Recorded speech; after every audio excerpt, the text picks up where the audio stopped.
Hi, I'm Sung Chi. I'm reporting live in Tiananmen Square with a leading hunger protester. Sir, why are you here? Well, we want the government to have a sit-in with us. We have some ideas and we think they're pretty good. The students aim to want economic, political, and social changes for the nation in China. But what exactly are you looking for? Well, mainly we want to shift towards a more Western style of government, more free market and democratic, and also more capitalistic. Do you think these actions are being noticed? I certainly hope so. Well, as a matter of fact, they are. As of right now, the Chinese government is discussing what to do with these very students who are out here. Let's take you now to that government conference. Obviously, we all know why we're here. The protest right outside these doors has gone way too far. Be that as it may, they still have every right to be expressing their views, however radical they may be. No, they are defying the very fabric of this great nation. Why can't we just use force and make them leave? I agree. This protest has gone way too far. They are making a mockery of the Chinese Communist Party. They aren't helping anyone. They're only making China weaker. Well, we have to be careful not to get into another foreign relations disaster. We're already at odds with many important countries. And besides, do you not care about the lives of the youth out there who are hunger striking?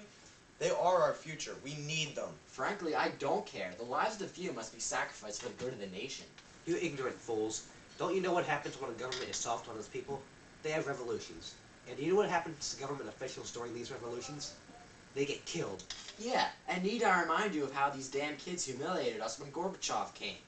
We had to change his tour schedule just for them. He couldn't even see the Forbidden City. What a disappointment that must have been for him. We cannot afford to appear weak, especially in front of the Soviet Union. Action must be taken right now to preserve China's image. I know just the man that can solve this problem. Let me go get him so he can share his expertise. It seems like we have no options left. Well, we do have options, and we do not need to use force. My diplomatic talk should be enough to allow us to continue. The general? We don't need the general. We really don't. And do what? Listen to your speeches? Your speech to end the hunger strike had no effect. We all have already let this go on for too long. General, what do you propose? I propose that we go in with full force and exterminate this cockroach-like rebellion. You disgust me. I agree. We have no options left. We cannot avoid violence anymore. So it's decided. The force will soon be underway. Sorry for interrupting your regular programming. However, we have breaking news on the situation at Tiananmen Square, where the military has launched an attack. We now take you live to the scene. What do we want? We want freedom! What do we want? We want freedom! What do we want? We want freedom! Freedom! Freedom! Another one! Freedom! China!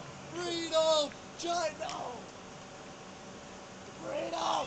Freedom!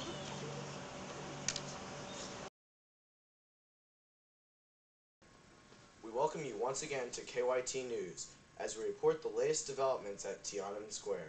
The People's Liberation Army has launched a full-scale attack against protesters since last night. Primary reports show thousands of deaths. It is truly heartbreaking to see such a massacre occur anywhere in the world.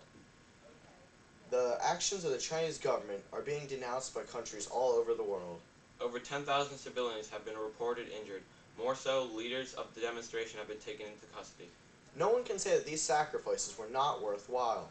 The citizens of China have presented their hopes and wishes for the nations in the future. The demonstrations started out as a mourning for Hu Yaobang turned into a fight for freedom, and more so highlighted the many inefficiencies of the Chinese government. Even though the protests have been squelched quickly, the message is clear. Political liberalization is underway.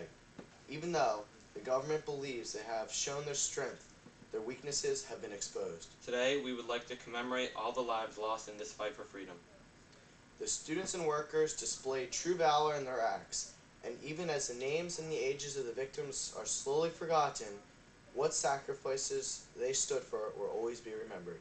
Thank you very much. Reporting live from KYT News.